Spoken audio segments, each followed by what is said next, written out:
conversation that you just... I'm gonna cut it. Nah, there was a lot of overlap though. There was so much overlap. Doesn't- My mind was not ready for this. Just restart. Just restart it. 3, 2, 1. Can somebody clap over there? Good afternoon, everyone, and welcome to today's class on unconscious bias in American sports. My name is Ethan, and I'm eager to discuss the unconscious bias that is perpetuated and manifested in American sports and society. First and foremost, I want to emphasize that all parties can have unconscious bias, and it is one of the leading causes in racial and social justice issues in America. Understanding and pinpointing why people have unconscious bias towards individuals of the same or different demographic will have positive impacts on society rather than just in sports. During this lesson, I will be covering 3 main issues that have been the leading causes in unconscious bias in American sports. And I want this to be more of a discussion and not a lecture. So if you have any questions, concerns, or ideas throughout this presentation, please interrupt at any time. So let's begin this discussion on problematic mascots. Many sports teams in America use mascots that are deeply offensive to certain groups of people, and these mascots can perpetuate unconscious bias in many ways. For example, the Washington football team formerly used a name that had a racial slur against Native Americans. I don't want to say it because it is a racial slur and it can be offensive to some parties, and I want to be inclusive to everybody watching this. But I think you know what I'm talking about. This type of mascot reinforces harmful stereotypes that can lead to unconscious bias against Native Americans, which can manifest in a number of ways, including discriminatory treatment and hiring and promotional advertisements. Now, we'll come back to problematic mascots later in this lesson plan, so I want you to ruminate on this topic because I will be asking questions later on, once you have a better understanding of what unconscious bias actually is. The big words, y'all. Moving on, let's talk about how coaches and student athletes prioritize athletics over academics can lead to unconscious bias being manifested in sports. This is a common issue in American sports, particularly in high school and college athletics. Coaches often put an emphasis or a lot of pressure on their athletes to perform well in sports, which can lead to athletes neglecting their academic responsibilities. These can perpetuate the stereotypes that athletes are not as intelligent as their non-athletic counterparts, which is an unconscious bias that can manifest in discriminatory treatments and hiring and promotions. So, by a show of hands, how many of us are athletes in this classroom today? Former? What sport did you play? Or do you play? I do track, and I used to play football as well. You used to play basketball. I did track, basketball, football, and cross country. Varsity. So, being that you have experienced a lot of sports in your days, would you say there are any discriminatory practices that you have experienced or seen? Yes. It seems like when I'm playing basketball, I'm in the summertime, we would go against these very well funded teams, but they were mostly white, right? And us, we just have a little bus that takes us to the games, right? And it seems like the refs would favor the white team more than the black team, and we try to contest a call, we're being hood, we're being, aggressive. They need to have cops at the games, you know what I mean? But when a white player contests a call, the ref stops the game and literally tells them why I gave you that call face to face, you know what I mean? Doesn't run from them. Being a Caucasian and an athlete, what are your experiences? Are they different than his? Yeah, I would say so, because I haven't noticed anything like that. And I think that that's a testament to the fact that I've just been treated better and with more respect by referees and members of the institutions that we're playing at and fans, etc. But that Jalen's comment reminded me of what happened recently in the Women's March Madness final. where there was the individual from Iowa who a couple games prior was making a taunting gesture to the other team, but when the player from LSU did it to her, she happened to get a lot of hate on the internet for it. And so I think that's a similar issue that's more recent. That's a great point, Noah. Thank you for bringing that up. Now, Samad. I've just been viewed as non-athletic. You're right. Yeah, but going off of that, also the White House, the Bidens try to invite both teams, which has never been done before. I guess coming out of that daunting gesture, even though both teams committed it, they wanted to invite them as like a participatory effort. But when the player from LSU said, "No, that's disrespectful. We don't want to accept your invite anymore," she got a lot of hate for it. Right. That's a good point too. Thank you. Now, let's talk about segregation of youth sports programs by race and social economic status. This is an issue that has been prevalent in American sports for a long time, and it perpetuates the stereotypes that certain races and socioeconomic groups are not as good at sports as others. For example, youth sports programs in low-income areas may not have the same resources and opportunities as those in more affluent areas. This can lead to a lack of diversity in sports teams and perpetuate the unconscious bias against certain groups. Now, we have all experienced athletics here.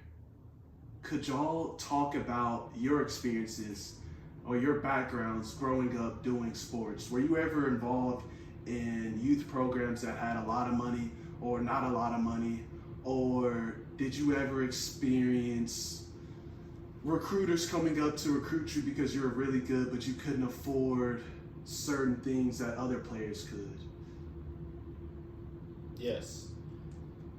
I came from humble beginnings with basketball. I started out in the YMCA, the local YMCA. Therefore, I got really good. Became one of the top recruits in Missouri, and we had coaches would come visit us during visiting times during the recruiting season. No, it's different basketball. They would come to the high school and talk with us and whatnot, and we would get invited to go on visits like out of the country, out of the state, to like New York, Georgia, and we couldn't afford it, and they don't want to. They didn't necessarily fly us because it was unofficial, so like they didn't want to cross any boundaries.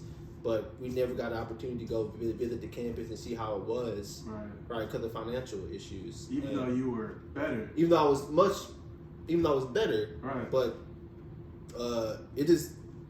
I definitely missed out on some opportunities because of financial reasons, being from a very low income society, but also schools, players from other schools that were more well funded, like their coach would immediately just pay for them to go out there. You know what I mean? Just easy.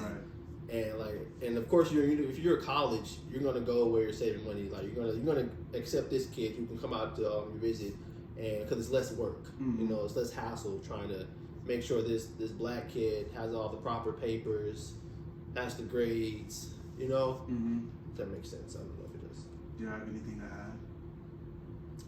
Yeah, so one time we went to, my friends and I drove 12 hours to go to a football camp at Princeton.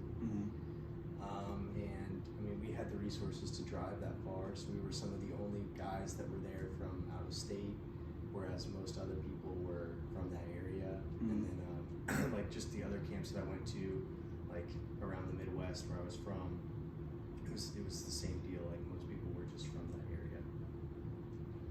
Good. Thank you for sharing, both of y'all. But we are running low on time, so now we're gonna get to our problematic mascots exercise. So I'll be showing you 4 images of problematic mascots and taking what you have learned today about what you know about unconscious bias and stereotypes and how this perpetuates the unconscious bias. I want you to form reasons why these mascots might be problematic based off of their given title or what they look like. So first I'll show the virtual audience. Jesus Christ. Whoa. All right. So think about That's it. a real mascot? Think about it for a little bit. What the? Think about it for a little bit. Oh. That's so bad. Dude, what? That's so bad. That can't be a mascot. Starting with Samad. How is that real? What are your thoughts? No. No. That is so racist. Why? What? It reminds me of like those old political cartoons they used to draw. Yeah, like like- the flanderized features. Yeah. Atlanta 100%. Braves. I mean, honestly, they could have called them the Atlanta Blacks because that would have made much more sense. Look at that. So No, this, that's actually, yeah. this is actually a depiction of a Native American. This is That's a Native American? That's African American. Braves, like the like brave Native Ah, American. they messed up with that. So yeah, so y'all are saying that it's problematic because of the dark skin. Yes. Well, and just like the fact that they're Features. making it so exaggerated. With the Yeah. mohawk, really? Why you gotta have the wrinkles in his Big forehead hair. like that? He's excited. That's too much. He's excited. So how would we correct this? Would we just scrap the entire mascot? Make it neutral. Make it neutral? Yeah. Neutral how? Actually, take So away. put a helmet on? I like that. Actually, scrap the entire mascot Scrap the because entire they took mascot. entire people's. I think mascots should be like It should be a. fun, like Right, stuffed right, animals right, kind of right. thing. It like shouldn't be that. people. Shouldn't be people. No. Okay, so make it Like animals. neutral, put a helmet on, make it an animal. Alright. Okay, that's better. Gosh.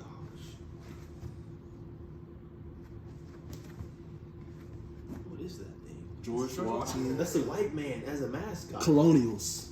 The George Washington Colonials. Okay, I get that more because that That's- does look like George Washington. That's No, understandable. The But school's named after him. and the Yeah. school is named after him. That is more understandable than Mhm. the Braves. Right. Yeah, but that just looks like that just doesn't look good. I'm sure. Just wait till you see the next one. Okay. It's not problematic, but I I, don't think mind there's that lots that of much. children at the game that are going to have This nightmares. looks scary. That's scary. So- Look The at his reason eyes. why this is problematic, many people say, is because of the colonials part, and they're Oh. romanticizing colonialism, With slaves and all that. slavery, I Native guess. Americans. You're just like putting George Washington, who is the savior of America, Mhm. on a pedestal when in reality, He was no, a slave he wasn't owner and all that stuff. that good of a guy. Okay, so So how could that's we fair. correct this? Just get rid of the colonials name, or would we be okay with keeping George Washington? Say the Georges. No, I think George it's Washington. It's the same. It's the same Generals, thing. maybe? It's Well, George the Because he generals- was a general in The generals would be The good generals is too. good, or the colonels. The colonels, yeah. You know. Okay, The Yeah. founders. the He was founders. the founder of America. That would be good too. Technically. All right. Change the name.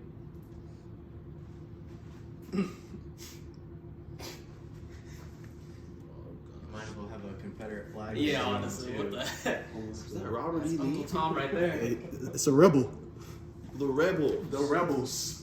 Ole Miss Yeah. rebels. What are they rebelling against? The North. Us. Us. So what do y'all think? No, trap the whole team. Scrap the Take that, entire man. team. If you come out the I agree league, with that. There's no redeeming qualities about No. this. Which I say. Zero. That is a reminder of a terrible time in history. Facts. Okay, and this is the last one.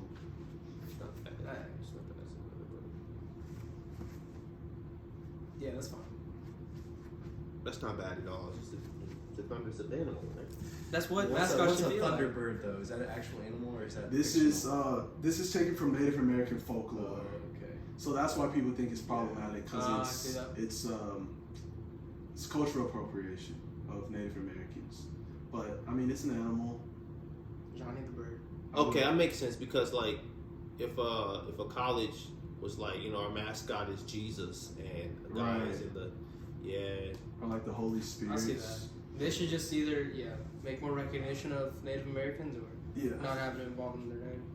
All right. So that concludes our lesson plan on problematic mascots. Thank you for the contributions. Of course. And, I'll send it to the higher ups to get those things changed. So in conclusion, Come on, understanding and addressing the unconscious bias in American sports is crucial for promoting racial and social justice in our society. By acknowledging these biases and working to combat them, we can create a more inclusive and equitable sports culture for all. Thank you for joining me today, and I look forward to continuing this conversation later in life.